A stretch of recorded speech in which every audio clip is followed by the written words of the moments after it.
I want to talk to you guys about your love life. And I'm going to do this in a more intuitive way, mainly because I feel like the cards are telling a story, not in the depiction of the meaning of the cards, but more like it's telling the story, the beginning and towards the end of a relationship. And I feel like for many of you, this is a marriage, a significant type of a relationship where you've been together for many years.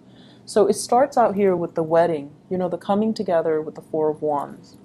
And this is like you were very young. You were young and naive. And I almost feel like for many of you, you were like in your early 20s, very late 20s, getting into a situation with somebody. You had really, really high hopes, the nesting instincts. We're going to have a family, we're going to have children, everything is going to be great. And you were very, very starry-eyed. And you went into this with a lot of optimism. And the person that you're dealing with, I feel like they were able to match you. So whatever you're bringing to the table, like financially, they were able to match with what you're bringing.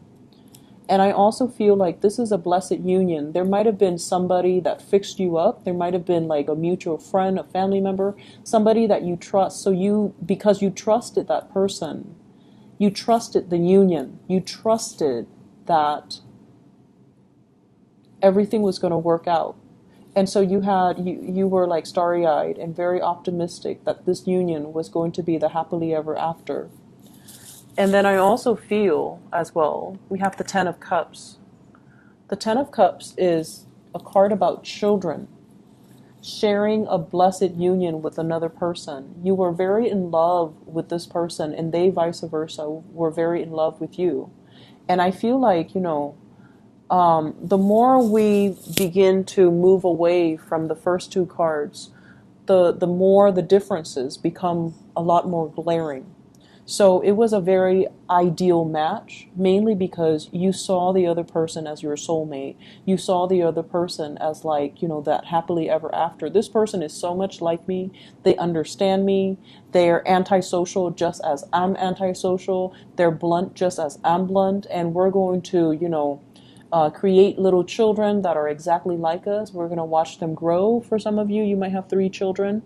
There are 3 flowers there, and you're watching it unfold. You're watching the miracle of life happen, and you're in it, together. And we move along, and we have the Lovers. This is major life decisions. Some of you might have moved very far away to be with your romantic partner. Others of you, your romantic partner, might have moved really far away from you. They were either deployed, they had a job elsewhere, they had, it was like life was calling, and we had to move together. I had to move to be with the other person. They have to move to be with me, or they had to move for a job. And so I feel like there was stability, but there was also turbulence. And I also feel like there was a third party as well interfering in the relationship that also led to a situation where it was very, very difficult for you to recover from it.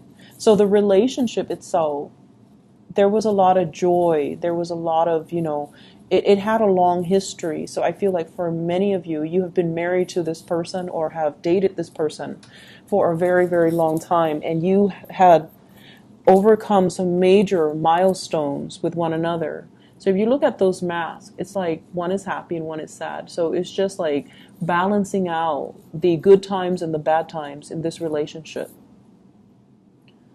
And balancing out, I feel like you had to, your role when your partner was not in the picture, you had to be the mom and the dad to the kids. And I feel like you did it with such grace, and you did it without complaining, and you did it with such dignity. And I also feel like if there were third parties interfering in the relationship, you never let it show. You might have been resentful inside, but no one knew about it. Not even your best friend, not even your family members, not even, the people that you confided in. You suffered in silence. And I feel like you internalize a lot of that pain. You never had an outlet for it. You never saw a therapist.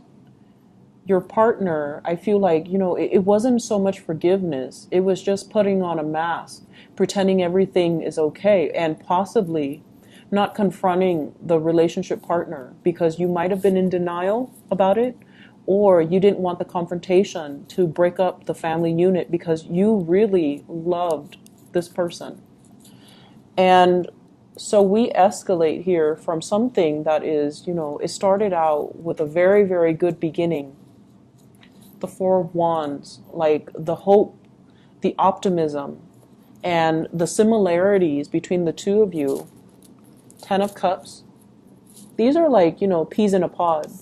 And then it becomes like this, the Five of Wands, where there's a lot of resentment. There's a lot of like interrogation. Where did you go? Who were you with? How late did you stay out? And things like that. And so the differences are glaring, right? It's like a person arguing with a tree. They are different species. Whereas in your starry-eyed and optimistic stage, you thought the other person was exactly like you. And I feel like a lot of the times, we get so wrapped up and we get so angry over failed relationships, was that if it's a significant relationship, it could be good or bad, but if it's significant, it taught us a lot about ourselves. And I feel like it taught you that, I feel like it kind of, shook the foundation and made you a lot less naive. It made you more weary of people. It made you more paranoid. It made you distrustful of other people. And you guys are very, very sincere and very trusting of other people. And so I feel like this relationship really did a number on many of you. And as a result of it, it kind of hurts you on a very innate level. And it's hard for you to recover from that and go back and bounce back to your optimistic self. But I also feel you really, really love this person. And so right now you're in a stage where you feel like you're taking on that victim stance. How could you have done this to me? Where did you go? Who was it? And things like that. And what I feel is happening here, if this is not you, if you're the one that is stepping outside of the relationship, because that could very well be the case, the other person is doing this to you. It's the blame game, pointing fingers. And the truth is, and honesty is the best policy, because you have somebody here that really loves you, and you have somebody that you really love. And over time, I feel like, through the course of the relationship, people drift apart. It's natural. We are constantly evolving. We are constantly growing. I don't see the love diminishing, but I feel like somebody is playing the role of the mom and the dad in the relationship, playing the parent in the relationship, and the other person has really let themselves go. The other person has accumulated, look at that tree, has accumulated so much baggage from life that they're not even a semblance of a human being anymore. And I feel like for some of you, you're beating a dead horse. You're asking somebody questions that they're not going to give you answers to. And so if this conflict escalates, and if this is an ongoing conflict, you have to cut your losses. You need to get yourself out of this state, because it's turning your world upside down, and it's got you very emotionally topsy-turvy. You're putting on this mask to the world, like pretending, oh, my relationship is fine, everything is, rainbows and unicorn. But the reality is far from it. The reality is that there are a lot of pent-up like resentments and jealousies and hostilities. And I feel like somebody is, I'm looking at the roots, and roots usually means you're dealing with someone who's very, very, very, very slow to act. But at this point, they've already uprooted. They've already uprooted, and they're ready to go. And so the animosity might drive them to go. Okay? So I feel like the energy is very heavy. And I feel like if you're in this conflict laden type of an environment, you have to cut your losses. If you feel like no matter what, I can't forgive this or I can't trust this person again, then you really should not allow yourself to stay in this relationship. The trust is gone. The trust has been breached. It's not going to come back together.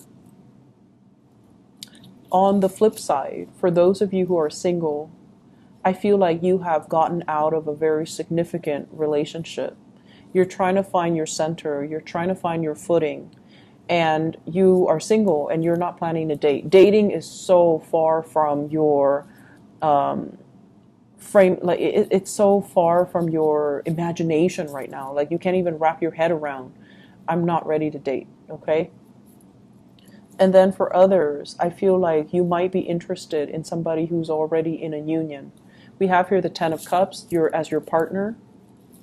And the Ten of Cups means, you know, they're actually in another relationship. You might be the third party. You might be the Mr. or the mistress in this union. And so it's breeding a lot of jealousy and envy. And it's a situation where you are really attracted to the other person. They are attracted to you. But at the end of the day, they're coming home to their partner. They're coming home to their children. And you're the person that is, you know, out here waiting for the other person to come back. It's like biding your time, you know. When are they going to be single? And I feel like it's not the best situation to be in, okay? I'm sensing for people who are newly married, there are some issues, and I'm looking at this, 4 of Wands and 5 of Wands. It's an escalation. The next one is the 6 of Wands. And the 6 of Wands is a really good card. So we have an escalation. 4 of Wands, which is a happy marriage. And then we have the 5 of Wands, which is conflict. So this is just a natural cycle. Don't let it deter you. Don't let it discourage you. The next one, 6 of Wands, is a victory card. So I feel like somebody's going to step up and do exactly what you want. Okay? And I feel that sometimes it takes conflict for us to finally voice our opinions and to give the other person a piece of our mind. And then once we give them a piece of our mind, it'll kind of spark some fire under them and get them to get moving. So I feel like you might be dealing with somebody who's very slow to act, and then conflict is the best way to get them to respond and to do something. Other areas of your life, what I'm feeling, first of all, from this spread here is the responsibilities of child rearing. It's overwhelming, okay? Maintaining the household, cooking, taking care of the kids, busing the kids from childcare to soccer practice, to school, to babysitter, to the movies, and then taking the kids and all of their friends, you know, to sleepover, to monitor, to go to school dances, like all the responsibilities of child rearing is becoming a lot more overwhelming. I'm also seeing as well the partner. So, you know, whenever we have kids, and I can't, you know, I've heard it from other people, but I can't really attest to it. I don't have children. But I feel like somebody feels neglected because now all the attention is on the children. So the relationship is between the mom and the child and the dad and the child, rather than between the mom and the dad as a married couple. So I feel like that can also interfere with the relationship here as well. But I feel like a lot of responsibilities, work and home, and trying to balance everything else. And I feel like, you know, you guys have an abundance of energy. You and the Scorpio people, I don't know where you get it from, but you guys have an abundance of energy. You get things done and you do it with such grace that a lot of the times I feel like you can put up with a lot and not complain, and so can the Scorpios. They put up with a lot and they never ever ever complain. And you do it with such grace that, people don't think, well, they look at you do it and they think it's easy. And so I feel almost like that's where all of your time is being consumed, okay? Taking care of the family, taking care of the family unit, taking care of other people. Some of you might be called upon to take care of a family member, elderly parents, a younger child, taking care of them in a very nurturing way, possibly, doing errands for them, driving the kids to soccer practice, taking care of their emotional health is what I'm seeing. And I feel as if this is a week where you start to feel the weight of all the responsibilities, and you need some time to decompress and relax and to really take care of yourself. So don't neglect self-care in the process of giving so much of yourself away to other people. This is a really beautiful card. It denotes, possibly new children in the picture, nieces, nephews, even your own children. And I also feel like, it takes two to make a baby, right? So both parties need to be on board when it comes to the responsibilities. It's not fair for one person, you in particular, to do it all on your own. So I'm feeling here that, you have some beautiful new starts that are coming into the picture. And I feel like the responsibilities of it is just a little bit overwhelming. You're going to get used to it. You're going to do it with grace, with style. But I feel like right now, you feel like you're living this provisional life. Like, I'm just going to do this for now until it's done. And then that's when I can, live my life. So it seems like this week is very temporary. Even in your love sector, it's almost like, okay, I just got out of a relationship. I'm just going to be single for now. When I'm ready, that's when I'll date. So you're prolonging that provisional life. And I hope you're aware of that so that you can, stop denying yourself of your own time. Me time. I need me time because I've been working so hard. Or, I need to start dating again because my last relationship was years ago, and I used that as an excuse to not get out there. So I feel like you're prolonging something, and you need to put an end to the procrastination, okay? I'm going to leave it at that, Sagittarius. I hope it is helpful for you guys. I wish you all the best, okay? And let me see if there is anything else coming in here. Let me see about your... I actually need to do this because the love situation is a little bit confusing. What is Sagittarius's advice for love for this week?